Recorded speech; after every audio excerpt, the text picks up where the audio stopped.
Things was never fair. I'd rather be this starving artist, experience life now at its farthest. One blue sky, we are under, torn and shred now, ripped asunder. The politics, war and famine. I thank God I'm still here jamming. Train your mind. You want to know what really sucks? Is that when you can't purposefully do things that are irrational intentionally. It's like you see everybody going around, just kind of like being this biological robot where they're programmed to do what is most resourceful in regards to their position in life and all this other stuff. And then you come along and you're like, I'm going to screw all that up.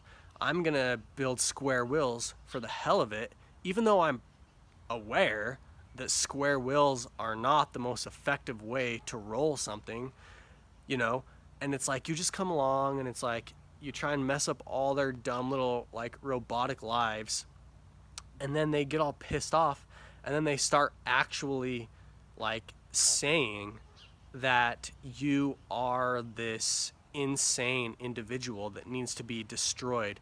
And society creates this like autoimmune disorder where it like tries to repulse you out of the system and out of the organism and the body, and tries to like correct you and all this different stuff. And I'm like, you know what? You guys all suck, and you guys are just this mass like thing that is stuck in this ones and zeros system. And they're all religious, and they're talking about, all this predestination and predeterminism and of God and of finding their place in society. Well, it's like reading that book, you do not realize that these things were distributed to the peons so that their superiors could be viewed as God, and that they were predestined or predetermined to become slave workers, so that they just had to go around and shovel and, tool around while God sits up on his throne as the king. And it was him who pre-ordered you to do what it is that you're doing. And then if you question your preordination, it's quickly worked out of you, because people will come to you and they'll say, you're sick, you need help, we need to help you, And so they come and they lock you up and they put you in a place that you can't get out of. And then what happens is they're judging you, and they're like supposedly people that use logic and rationale behind their decisions because they're professionals. And then you come to them and you say, okay, I'm in a highly religious society, and you yourself right now are wearing religious clothing, which gives me just a little bit of a sense that you're sitting here judging me on my rationale and ability to logically make decisions for my own well-being or for the well-being of others and of society, and a culmination of just good vibrations and good experiences. But then I sit there and I say, okay, you're going to sit there and judge me, but here's how I logically explain how you might actually receive blessings by the clothing that you yourself are wearing. Well, you took upon yourself vows of a high moral and ethical standard to actually be able to wear the clothing that you're wearing in the first place. So would not you doing that actually put you in the position to become something which would be successful in society, as you're not falling into downfalls and pit holes which would otherwise lead you to a less than desirable state? So in a sense, you're acting as God, kind of blessing yourself while worshiping a God who you think is blessing you, but it's really you doing the blessing. And you're going to sit there and say that I can't logically think and reason. But then when I say that and you say, no, it's God blessing my life, like you're going to sit there and say that I'm the one that needs help, when literally I rationally explain how it is that you're in the situation you are. But then you all of a sudden cite God of the gaps and disregard all forms of logic and reason behind, the rational mind, and then say that I'm the one that needs to be in here and be analyzed and be under a toxic environment where all I have are little crayons. And you don't think that that's going to drive me crazy? You don't think that putting me in this place is going to drive me crazy? You don't think that it's actually going to cause maybe more harm than what you deem as good, as you all of a sudden start treating me like a kindergarten child where all I have is crayons and I have to gain permission to utilize crayons because my behavior doesn't conform with, I'm water that's trying to go the wrong way, just to prove a point that all of you are living your life like little robots from your 9 to 5 jobs. And yeah, you're going to try and protect the way that life is right now because you're comfy and cozy. And of course, you don't want me to come along and say, like, look at this life of your guys. It's a joke. You're literally slaves to your biological impulses and all of these other, legalities, which you think are a requirement. But can any document really give me any rightful way to do anything? Or can any document actually legally give me the right to do anything which I wasn't naturally given the right to do anyways? Like, a document could say, you have the right to jump over a fence. Well, you're pretty much not giving me the ability to do that. I already had the innate ability to do that. You say that the document gives me the right to have free speech. How is that not already a right which I was naturally and innately given on my own by literally having the ability in the first place to do that? So literally all you're doing is affirming, in a sense, that you approve of the action itself. You're not actually granting me the ability towards having the ability or capabilities towards doing any of these actions. You're literally just kind of like reaffirming and utilizing this document as a way to kind of like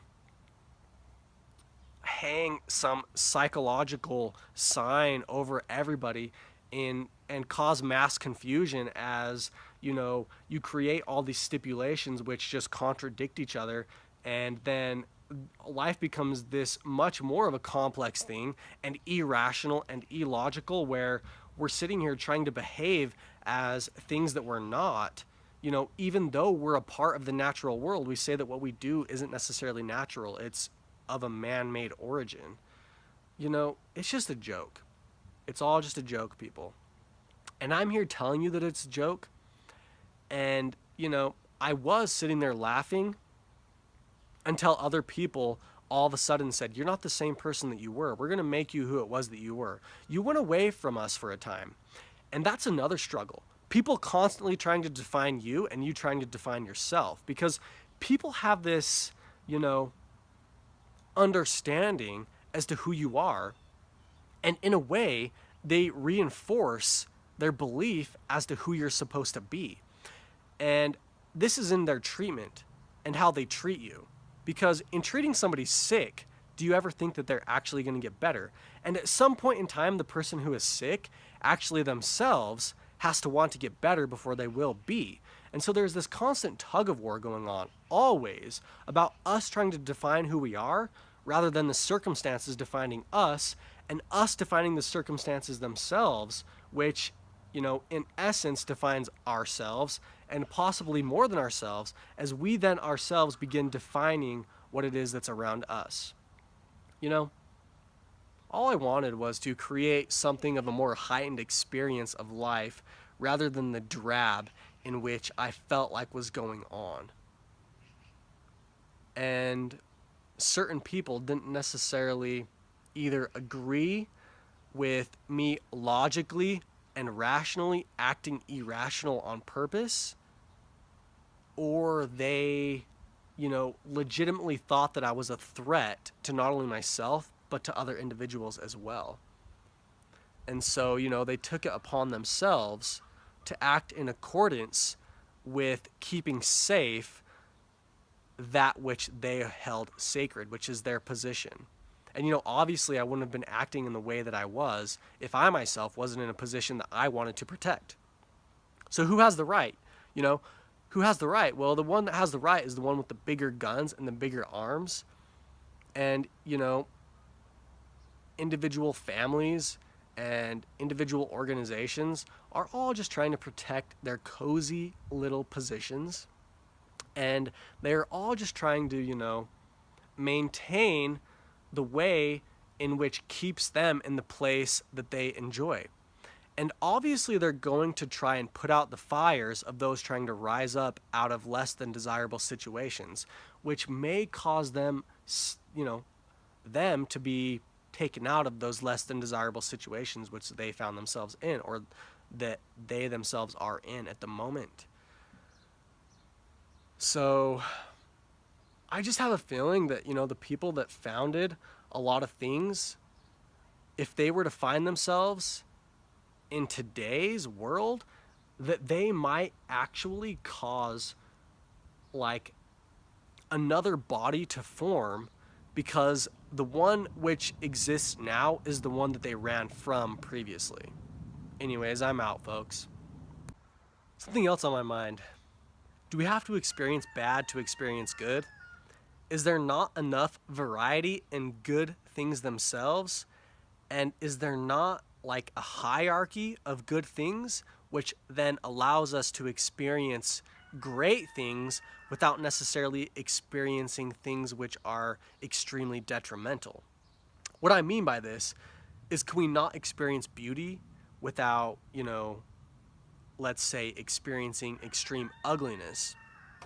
Can I not, in a sense, experience other things which are pleasurable, and they're not the same as what I'm experiencing right now, but in the minute differences of the pleasurable experiences, I'm still allowed to experience pleasure, because it's merely just different pleasure. I don't necessarily have to experience extreme distaste or extremely harmful experiences to enjoy pleasurable ones. What if I merely experience alternate or differing forms of pleasure? And in this, it allows me comparative experience to allow my experience to house pleasure, even though I never experience pain. We talk about Schrodinger's cat, living or dead. Truly, there's only one reality for you, and it's the one that you're in. Because as soon as something becomes a part of your experience, it's in the reality that you are.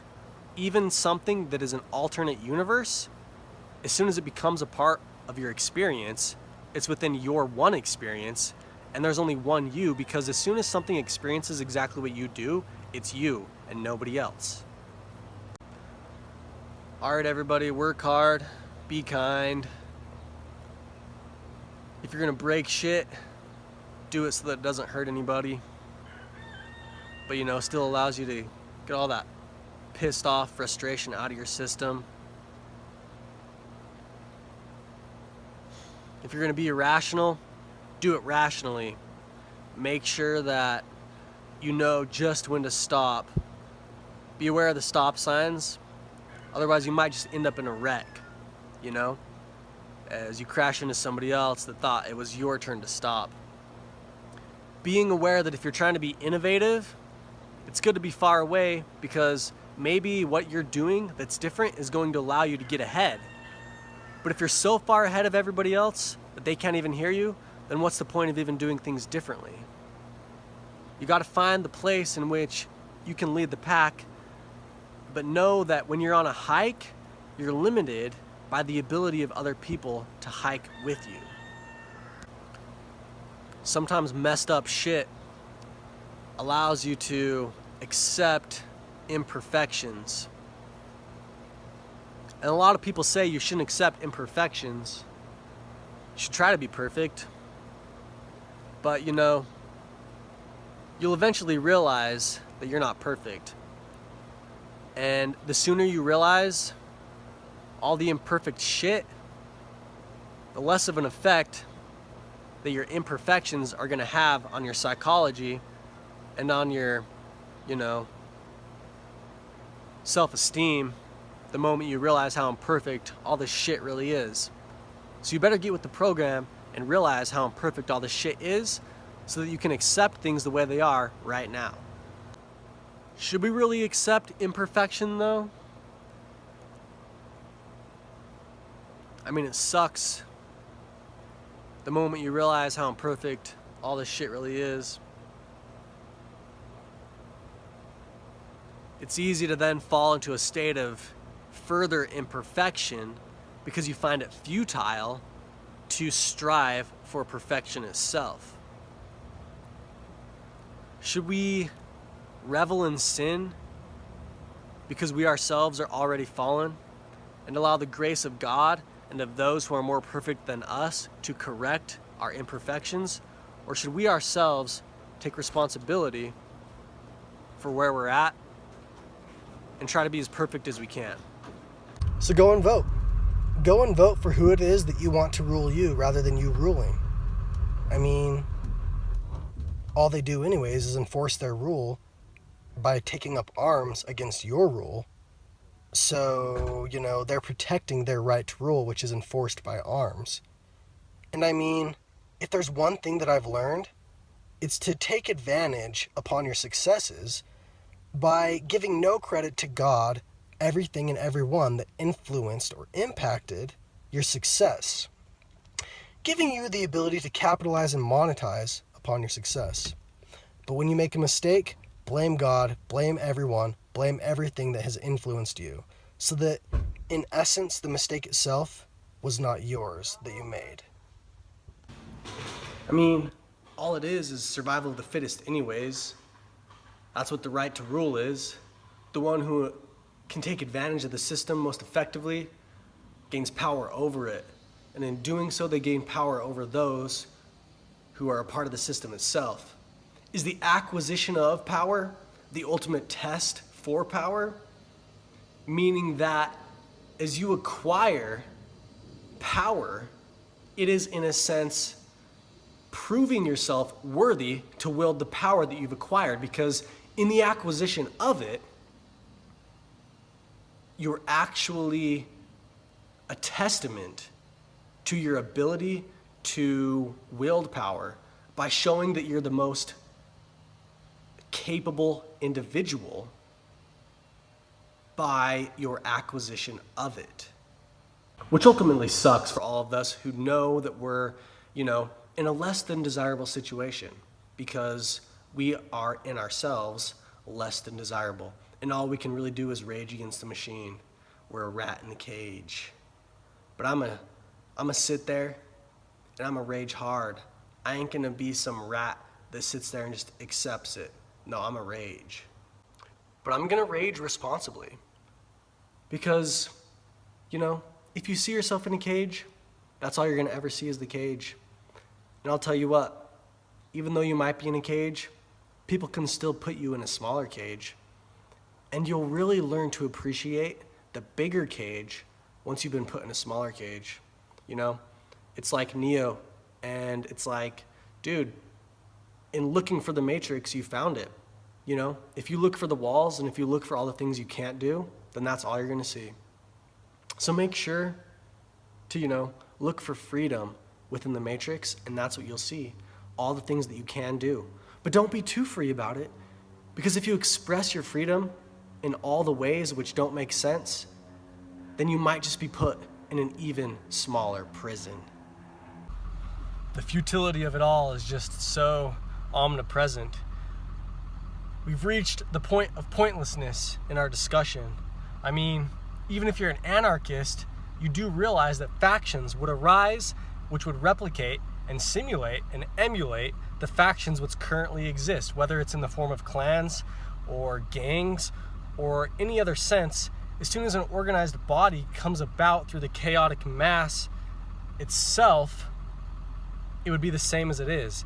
And even if we say that we don't necessarily have to experience displeasure to experience pleasure, I mean, due to the varying degrees of pleasure itself, all the way up to ecstasy from pain, we would then find ourselves in a situation which would ultimately be paralleled by the one we find ourselves in now. In that, even though it's not necessarily direct pain, the underlying degrees of pleasure which we would find distasteful would ultimately represent the pain which we experience now, currently.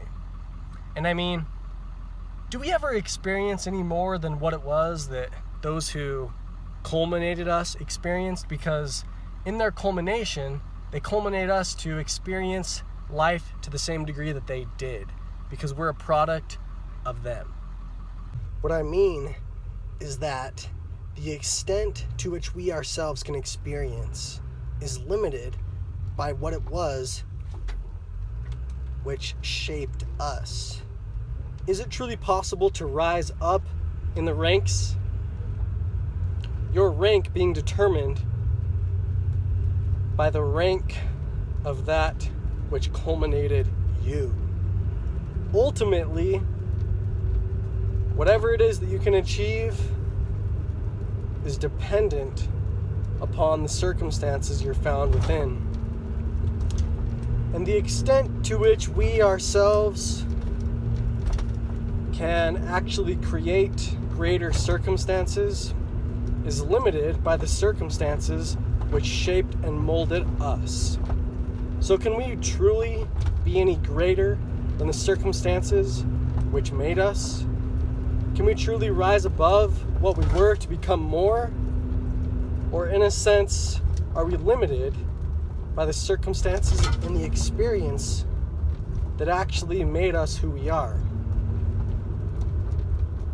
Is not our rank in later on in life actually determined, depicted by our sense of work,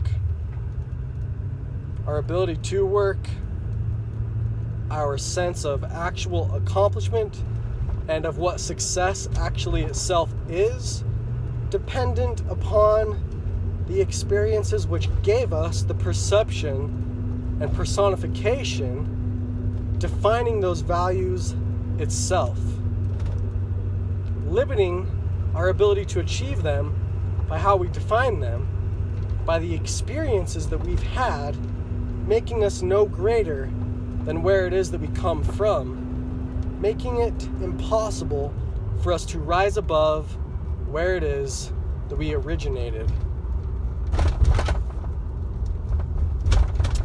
Point of pointlessness. We've reached the point of pointlessness.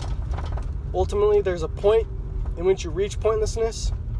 There's a point to it because it can point out the pointlessness in all things, allowing you to greater experience pointlessness, which allows you to experience the importance of things, as you're no longer so judgmental of everything.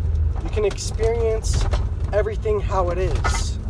You can truly then experience importance, the importance of the small things, and how great and significant everything is. It's no longer insignificant. It's no longer pointless. It is the greatest of significance. Everything rides on this singular point of existence. This moment in time, everything from here on out is depicted by the present, the now. How will you use the now to shape where it is that you will be? But do I truly have control over the now? Because it's not the now itself determined by where I've been. Can I truly be nothing without having been somewhere in something? True. Where we are is much more significant in regards to what we've done, but it's not what we've done ultimately that which defines who we are. Look at this destruction.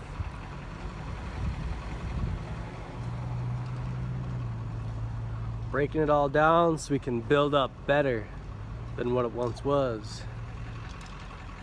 And there's the man with the plan. Hey, wave, superhero. He's Superman. Except he's Superman without a kryptonite. He has no kryptonite, folks. He goes and goes and goes. I don't even think he eats. I don't even think he sleeps. I think while he sleeps, he builds. He builds amazing structures that other people can't even conceive of while they're dreaming. That's right. That's what we do. Even when we're destroying, we're creating. Destruction can be creative, ultimately. In the artistic process, all you see is components. And broken down components of something that was once larger than what it is now is merely building blocks for you to be able to create something better than what once was. You're gonna what? I'm gonna just kind of smash some of this, clean this up just a little bit with the track home and I'll be ready. All right.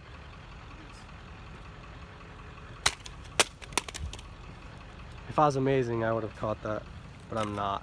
I'm a scrub. I'm a scrub, people.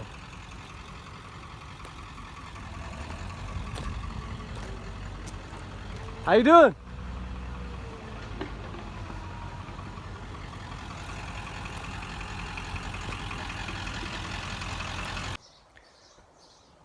Do you want to know what the worst condition is?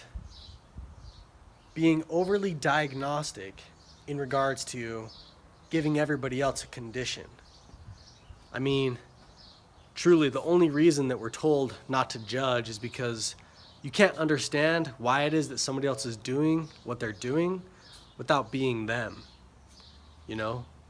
But is it not our right to judge? In judging, we tell more so about who we are rather than what it is that we're saying about what we're judging. By judging, I'm showing who it is that I myself am. Is it not my right to defend what it is that I think I should have, or what I think others should do, so that it doesn't influence where I myself am at, possibly giving me circumstances in regards to my environment or my own position that I have a very distasteful disposition towards? In this, do I not have the right to go around and to inflict my rule and my law on my surroundings? It's my freedom to pursue what it is that I enjoy and my own form of happiness, is it not? But at which point is my happiness dependent upon the happiness of other individuals? If what it is that makes me happy is detracting from the happiness of those which would find themselves in the way in regards to my happiness, where is my pursuit of happiness halted?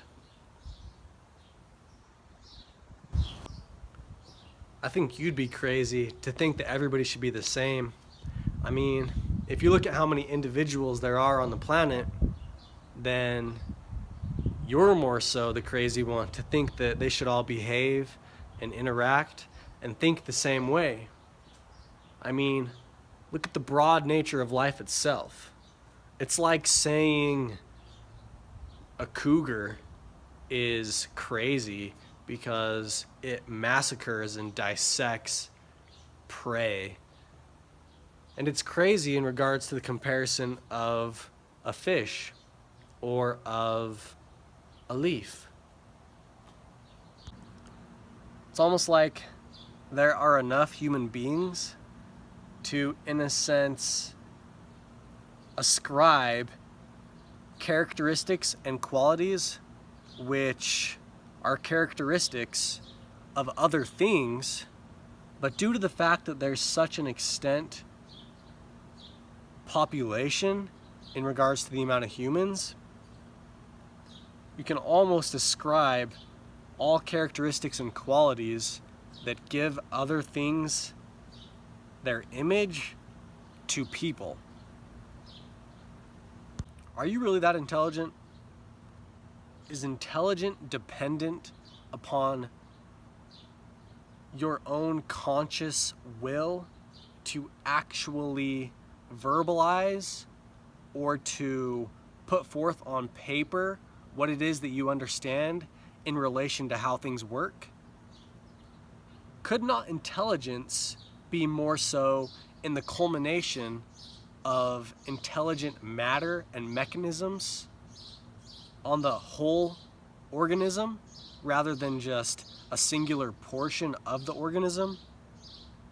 In this, intelligence would be relatable to the adaptability, survivability, and the ability to proliferate its own image, or what makes it in regards to the propagation of offspring. So even though somebody, might be, in your appearance, less intelligent than you because you say they're stupid, but look at their body as a whole, maybe they're more attractive than you are.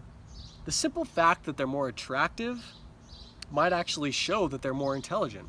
Just because they can't verbalize and don't have a vocabulary or the ability to express complex functions on paper doesn't necessarily mean that they don't unconsciously or subconsciously act or participate in all of these things.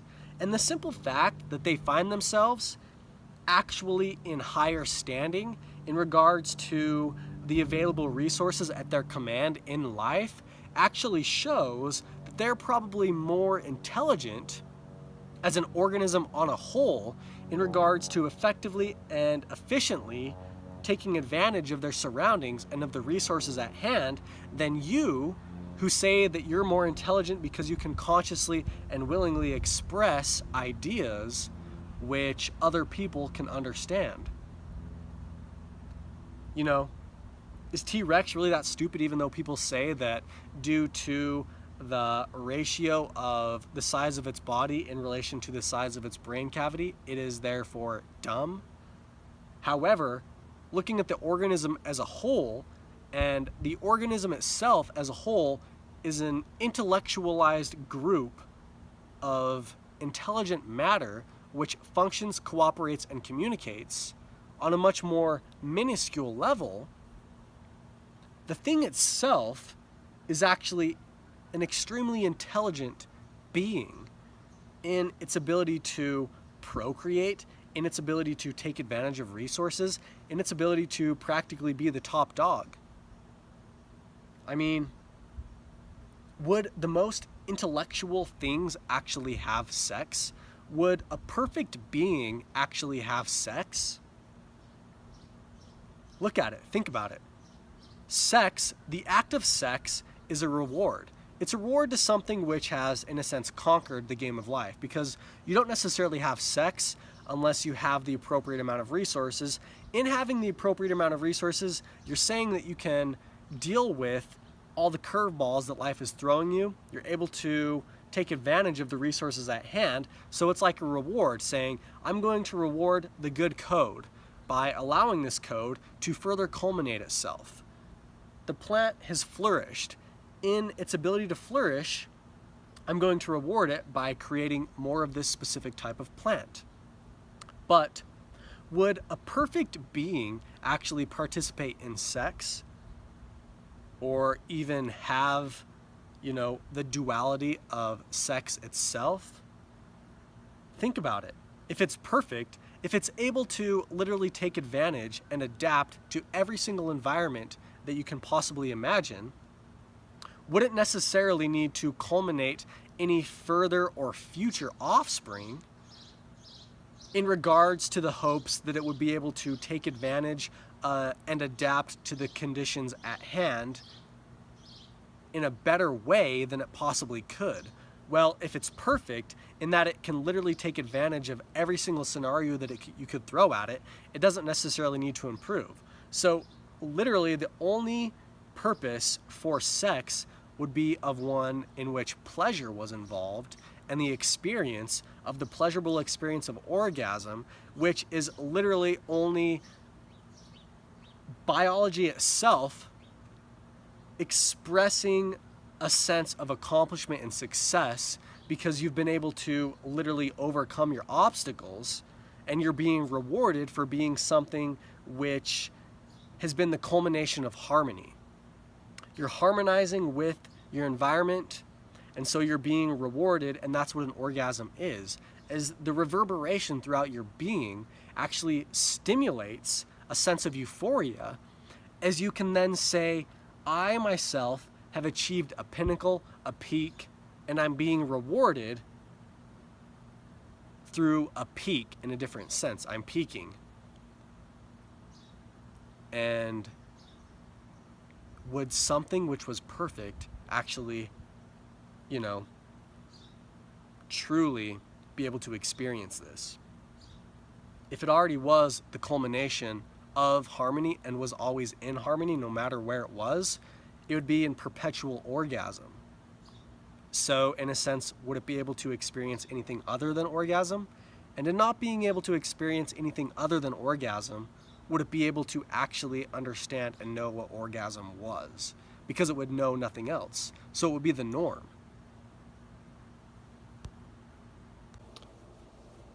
So what have we learned today? We've learned that it's only crazy until it's successful.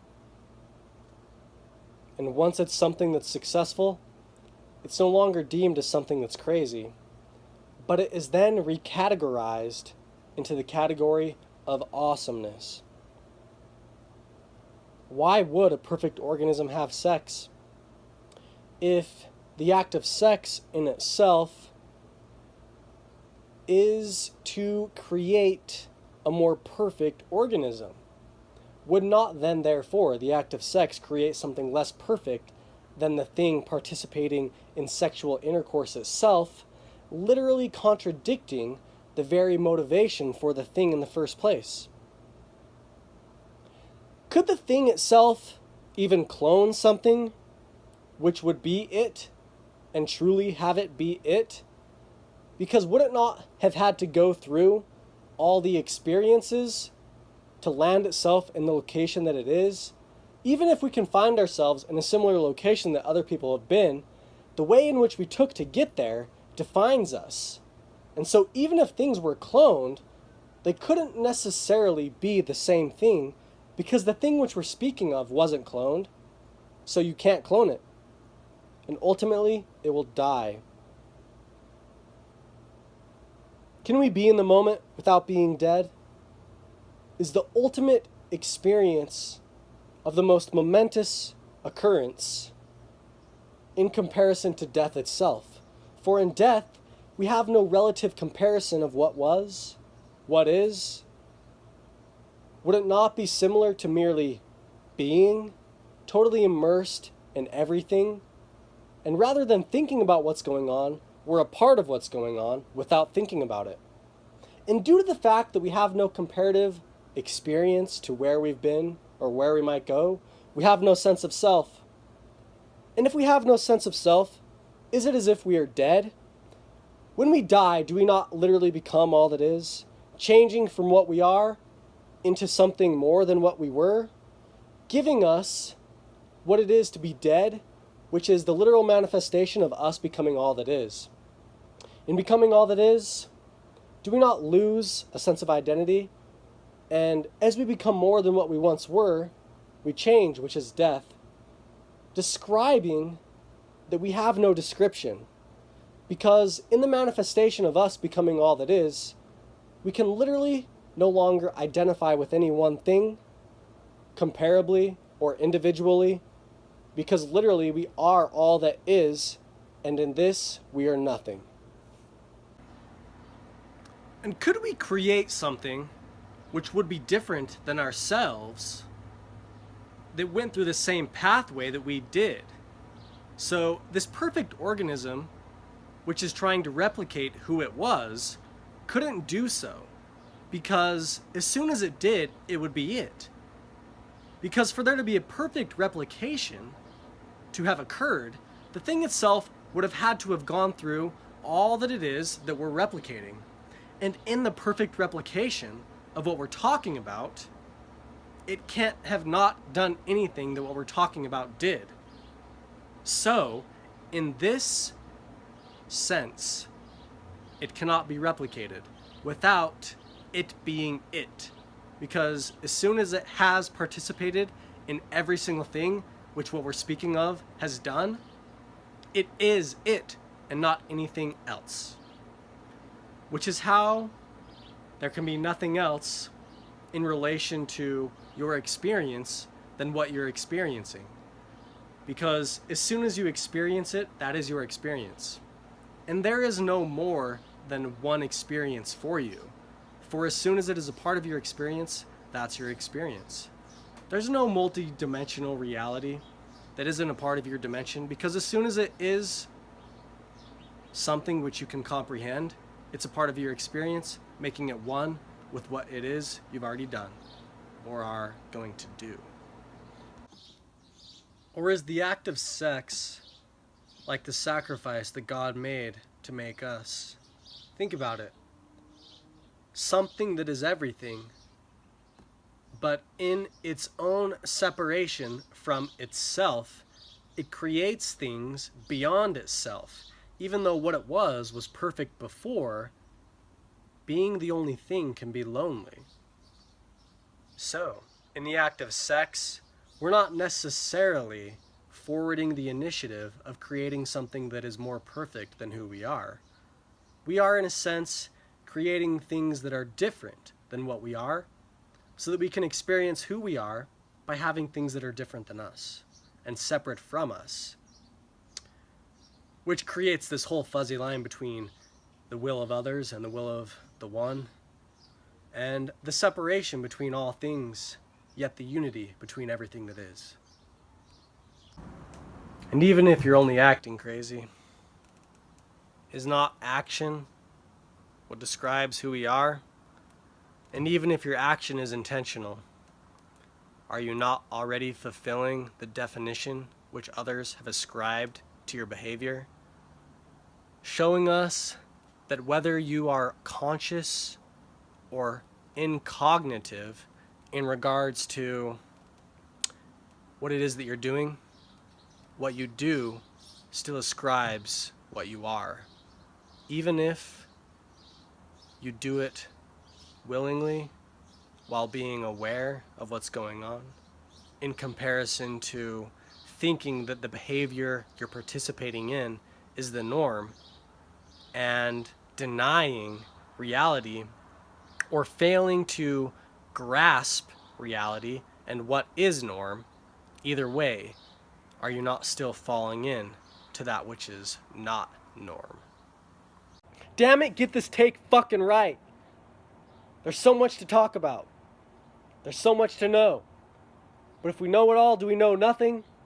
Because it's not literally everything, ultimately more less than it actually is.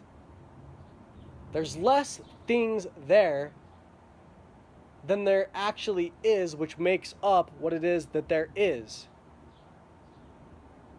Ultimately, all things render down to nothingness, and all things came from nothingness.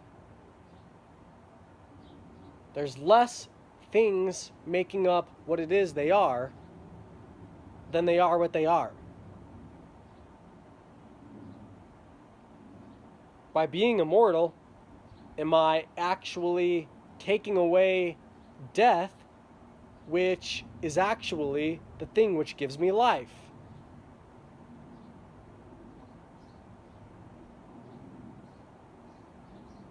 By then becoming the all-knowing source of information itself, knowing itself, can I then no longer breathe, as nothing is without me that it's not within me? So I can no longer be a functioning organism in the reception and transmission of information, because there's nothing to receive and there's nothing to transmit. So I will asphyxiate. Asphyxiate. I will choke and die, because I'm the only thing that is. It'll be like I'm in one of those little plastic bags, all alone, with nothing to breathe but my own breath. And as there is no change, I can no longer be alive, for life is change. Change too much, and you're dead. Don't change at all, and you're dead. Know too much and you're dead. Know too little, you're dead. Be in total ignorant bliss, you're dead. Be all-knowing, you're dead. We must find harmony. We must find balance. We must find the Goldilocks zone. We must find Nemo. So change is death, but change is what gives us life. Should we fear change, or only be afraid of too much change? I mean, if you have too much change, what do you even do with it? Go to one of those Coinstar things and then what? They charge you like 5%, then ultimately you lose out on a ton of money? Psh, who picks up the change anyways? Is it like some chemical reaction? Is it exothermic or endothermic? Where it's like change is a part of the equation, and it's like we have to identify where the change is actually occurring, which is death. But without death, we cannot be.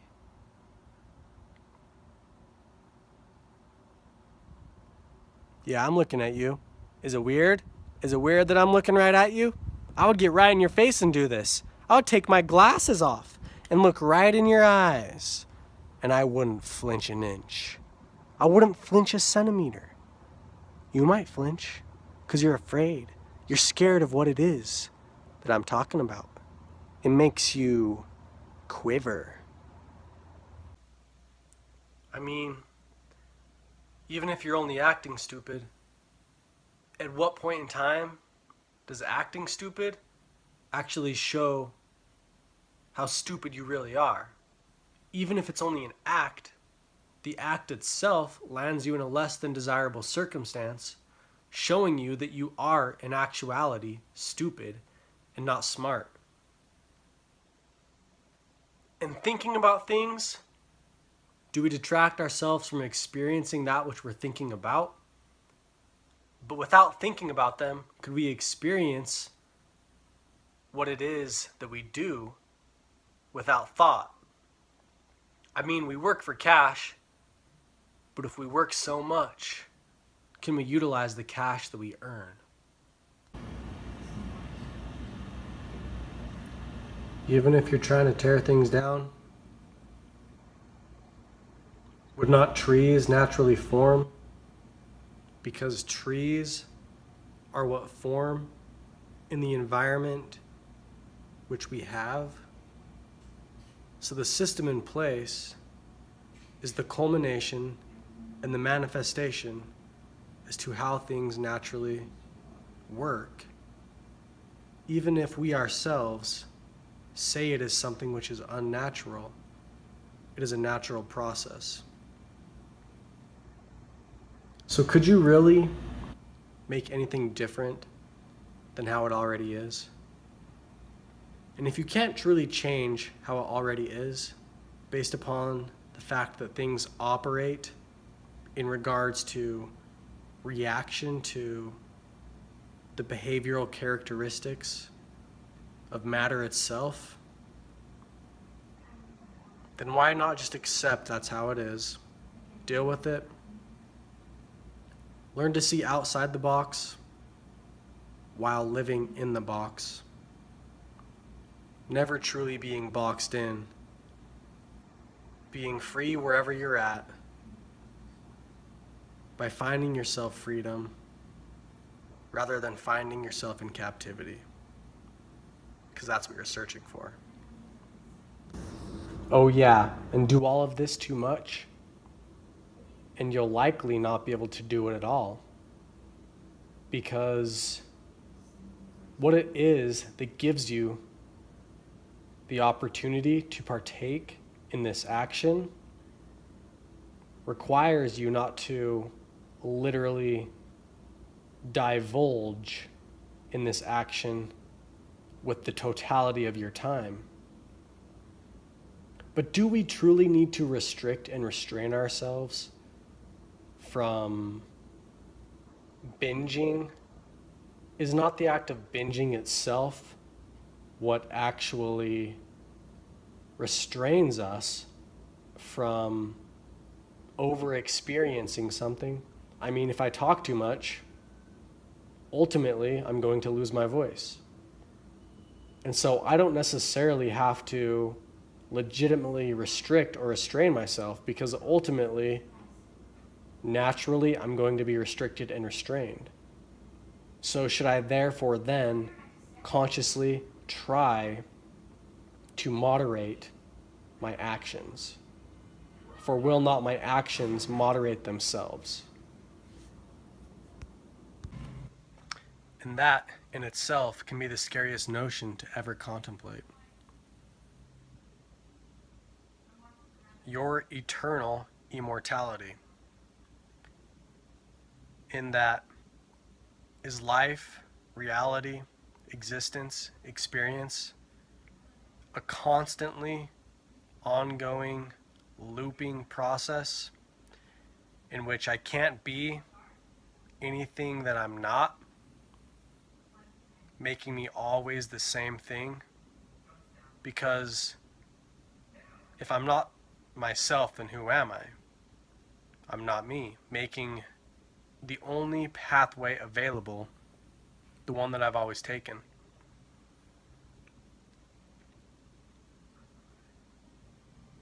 Due to the conditions which give us reality itself, is it not an eventuality that there is only one reality which will always occur? And in this, we're all connected, because this idea transcends the implications of the idea itself. But the idea is what connects us, in that we are all a slave to it. We cannot experience that which is not us. Therefore, the only thing that we know is ourselves. We cannot know anything beyond who we are. Because as soon as it becomes a part of our experience, it is in a sense who we are. So therefore, the only thing that we know is ourselves. Ultimately, does the same thing continually keep repeating, but we're blind from the repetition which has already occurred, giving us the ability to re-experience it, allowing us to, in actuality, experience it? For if we had sight beyond our blindness, we wouldn't have sight itself.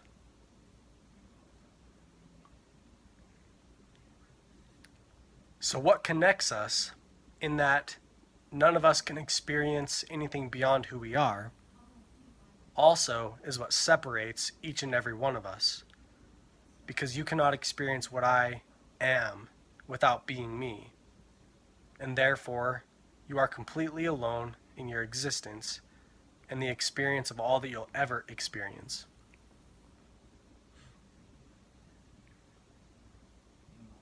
Is not the reality which we observe the only one which ever can be?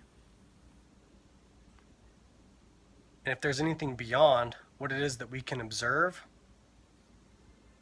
then the fact that it plays no part in our reality means that it is not a reality for us. And in practical terms, it is not realistic. So therefore, the only reality which ever occurs is the one which we're living.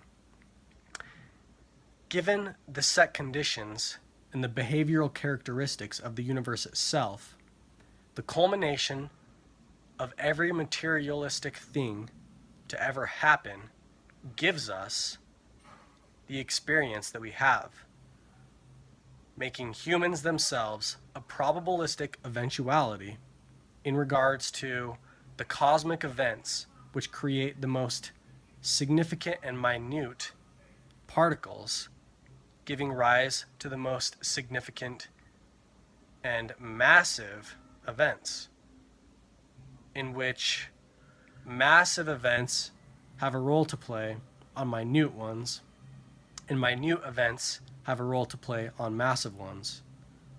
giving us the insignificant of both, but the immense importance and unification of the two. Where if we understand the world in the terms of eventualities, were you not yourself merely an eventuality, meaning that you cannot do any more than what it is that you are going to do. Everything that you've done is merely your lot in life, the place which you always fall, the place that you'll always be, because if you're not there, then you're not yourself. Because as soon as you're somewhere else, that's you. So you're always what you have been, and you can't be anything else. Making everything else the same as you, in that the same thing applies to everything else. But in no way can you experience it from the point of view of anything else other than who you are. So you can chop down the tree, but you can't chop down the eventuality that a tree would be, given what it is that makes life life, and how reality itself operates. A tree was an eventuality, but maybe the fact that you cut it down was an eventuality also. Train your mind, now hear my words. Twitter paid in little birds. If you've kept up with all my posts, then your life's just like a ghost, already dead in the machine. The screen and life one's in between.